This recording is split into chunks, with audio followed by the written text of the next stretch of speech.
Naamusa kaman. Sagantaa keenya eegaluun deemna.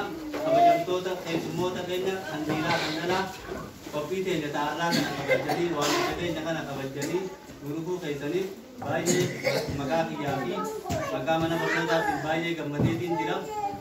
Ulfaadhaa isiniin jechaadha. Qophii keenya akkuma aadaatti akkuma amantii keenyaatti du'aayidhaan eegalla. Kabajamoo qoree mana barnootaa obbo Adam Kabeena ol ka'anii isaa fi namni tokko maatii isaa waliin akka du'aayii godhan isaan akka jecha.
Kabajamoo fi jaallatamoo dura bu'aa mana barnootaa kan ta'an obboloota hordofaadhaa gabaabsanii yaada waa'ee keetii kanarratti waan jiru isinii ibsanii fi isaa waliin turtii gaarii isinii jenna.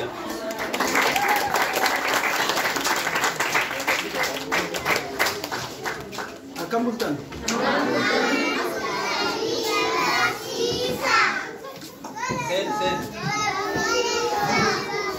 Nagaa qabdu? Nani nagaadha? Ollaan nagaadha? Maatiin nagaadha? Naannoon nagaadha? Nagaadhaan kan kennu amma yeroo xiqqoo naa kenna. Barsiisota maatii fi daa'imman irraa xiqqaa boru biyya bushan baga guyyaa kanaaf ganama kanaaf sa'aatii kanaaf Waaqayyo isin ga'e nu ga'e.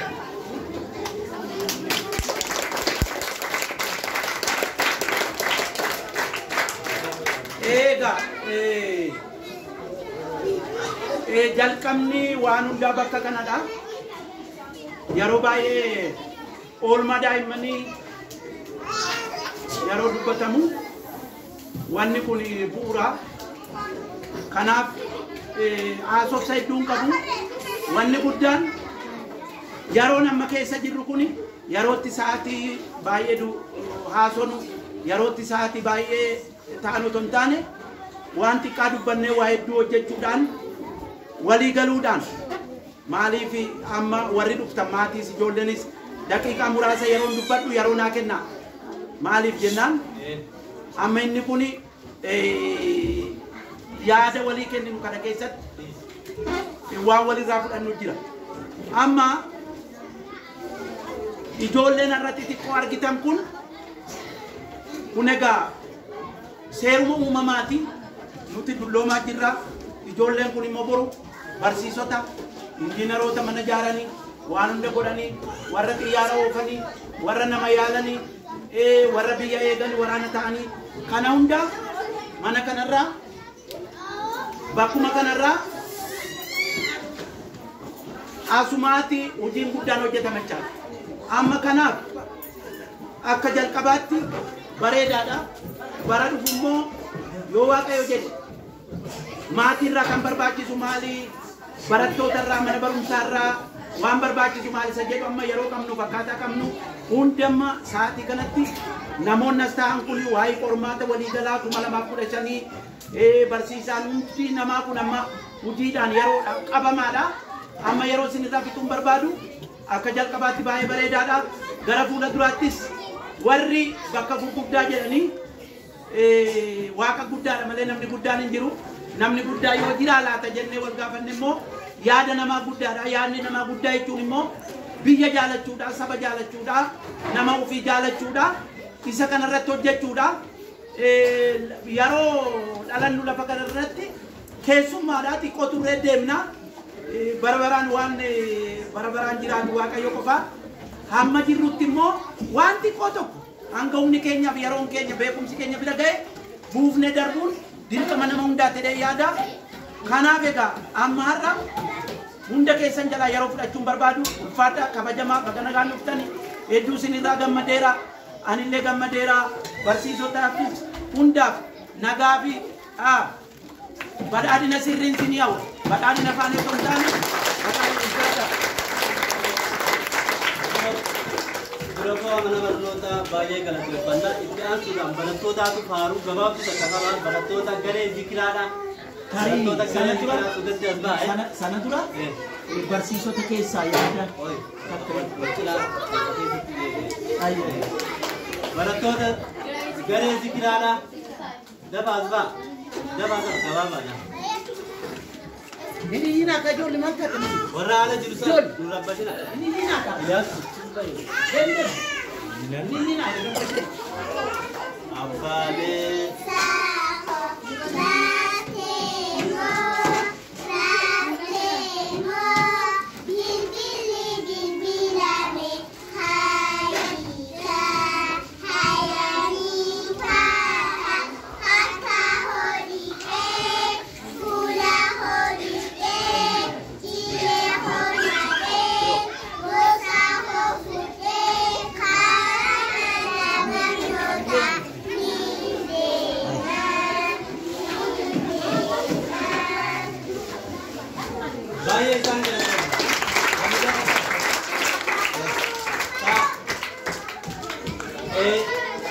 Sudan barsiisota keessaa barsiisota yaada gabaabaa waa'ee qaqqii keenyaa waa'ee keetii kana ilaalchisee yaada gabaabaa waan hundoo barsiisaa Maammed Ahmad isaa wajji turtii gaarii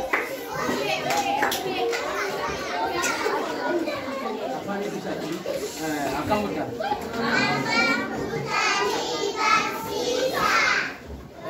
sagalee koollee sirrii waliin yoo baay'atame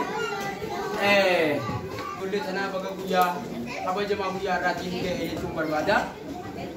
Daa'imman kun dhaloota yookiin biqiltuu guddina irra jiran kan amatoota muraasa yeroo baay'ee booda bakka gurguddoo irra warra jiran warra jalqabaa booda immoo warra xumuraa ta'anii warra mul'atanidha. Isaan kun osoo isaan kun hin jiraannee baruuf barsiisuu yookiin guddinni ilma namaa jiraatu jecha. Dhaloonni kun biyya tana tara qabu yookiin biyya tana jalqaba fuudhee gara guddinaatti ceesisuu taa'u ijoollee daa'imman dhaloota biqiltuu guddina irra jiran kana jechaadha. Dhaloonni guddina irra jiran kun isaan kana keessaa dooktorri bahaa, isaan kana keessaa piroofeesarri bahaa, isaan kana keessaa injiinarri bahaa, isaan kana keessaa paayiletiin bahaa. Kanaafuu ijoollee kana warra bakkaan rabbiin bakkaan nuuf haa ga'u. Warra boru biyya tana fuudhee gara bal'ootti ceesisu rabbi nuuf haa godhu. Warra seenaa biyya tana jijjiiru rabbi nuuf haa godhu. Akkasii ijoollee kana warra biyya tana warra guddinaatti ceesisu rabbi nuuf haa godhu. Rabbi nuuf haa milkeessu. Gallee haa gammanu. Kanaaf ijoolleen tun ifa boruuti jecha abdii boruuti. Isaan kanarratti nuti namni hoggaa dadhabuu daa'imman dabarsaa deemna. Isaan kanatti nuti warri barsiisaa jiru isaan kana kanaan nu jira jechaadha. Ka barsiisaa ta'uu jira jechaadha. Ka dooktora ta'uu jira, ka injiinara ta'uu jira jechaadha. Kanaafuu walumaa galatti dheeressuun barbaadu baga rabbiin guyyaa kanaan nu gahee ijoollee tana bakka qabdura nu haa godhu kan firootee bu'aasii garree yuunivarsiitii irraa eebbifamtee doktoraa fi piroofeesaraan marraqamtee agaruu rabbi nu haa godhu garree haa gammannuu jedhanis waan rabbi haa godhu. Orang yang bicara semua bersihkan Muhammad Ahmad ni kata tu karena Ibrahim sudah Barata Ibrahim Ilyas walau kama aku tak kawai mana berdoa juga ida kita kama Barata Ibrahim Ilyas jamaah berjiti ambil dan musikarna.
Gare asmana asbati gababa no baru kini gare asma asbati baru gare asbati wali piti gari baratoni gare asma da basta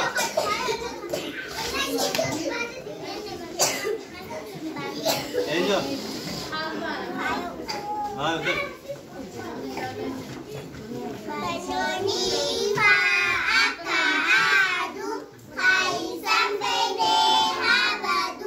Makanya,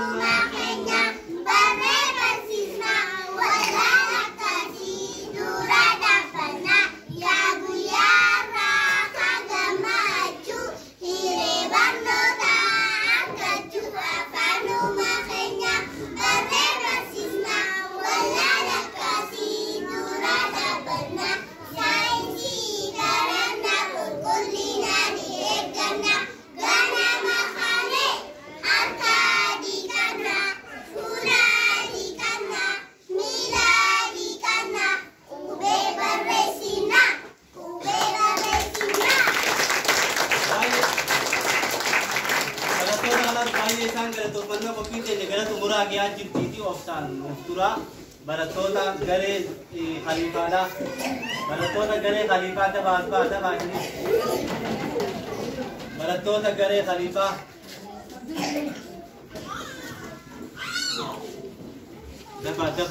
daba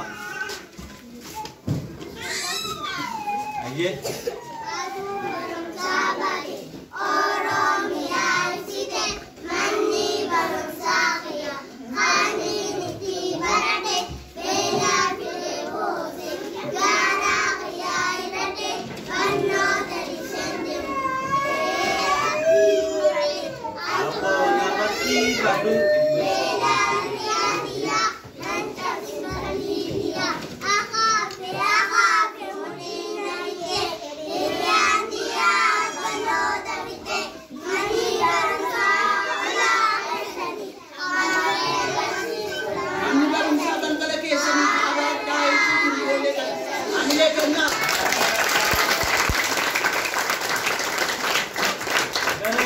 barattoota kana baay'ee galatoofannaa barattuu Fatihaa Naasir.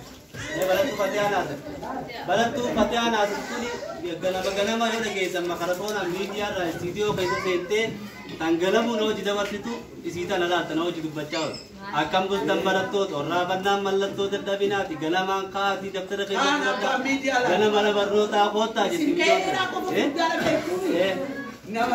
Saniitu bijoon tuni amma ji'a 12 afaan Oromootti maskaram tikimti idar jenneeti nuti aadaan teenya rukutaa kanatti fayyadamna isiin afaan Oromootiin nu barsiisuu deemti fulbana jee Fulbana Onkaleessa Saadasa Muddee Amajjii Guraandhala Intooteessa Eebla Caamsa Waxabajjii Adoolessa Hagayya Mee ammam keessa baay'ee galatoofannaa ammaan tana gara barattoota tokko hanga afurii barattoonni keejiidhaa walumaa qixa silaayi barattoota sadii cufa shallamuu waan hin dandeenyeef barattoota sadeen dubarraan shallamuudhaaf qophoonneeti jirra barattuun takkaffaa baate barattuu xiqqoo qaamaan ilaalan xiqqoodhaa sammuudhaan guddoodha barattuu Zikiraa Ahmad barattuu Zikiraa Ahmad Robo Agna Barnootaati galatooma pai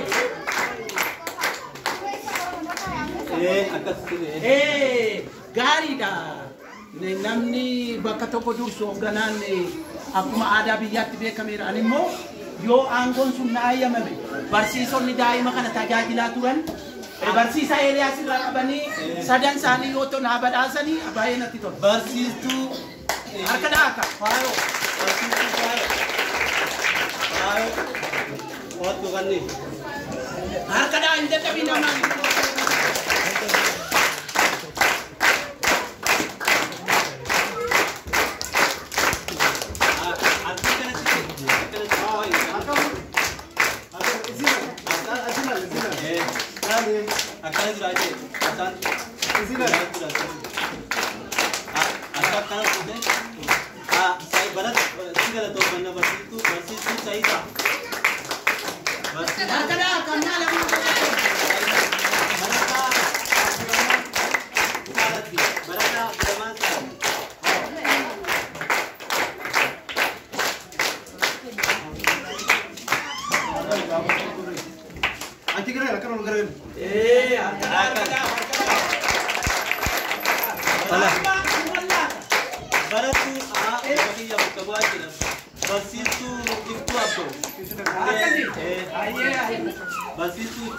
Baratu Rizko Adam.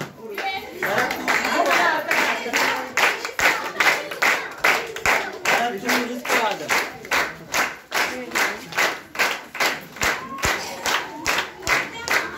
Baratu Rizko Adam sadaqqa baate isin galatoofannaa ammaan tana manguddoo fi durbu'aa mana barnootaa Ismidaan Murra waliin taanee asitti asiinee Ismidaan Murra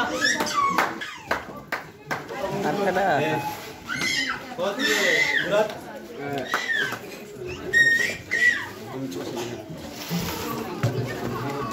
sana kan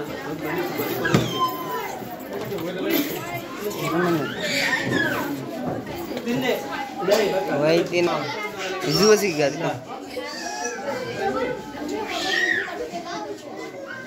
Akka nama. Aku sih kami. Aku berkata kada baru kami pun nak kon daerah dah. Oh, asanti. Mantan kakak. Oh. Baye sing galatong pa. Galatong. Arkada, anak bisa kada.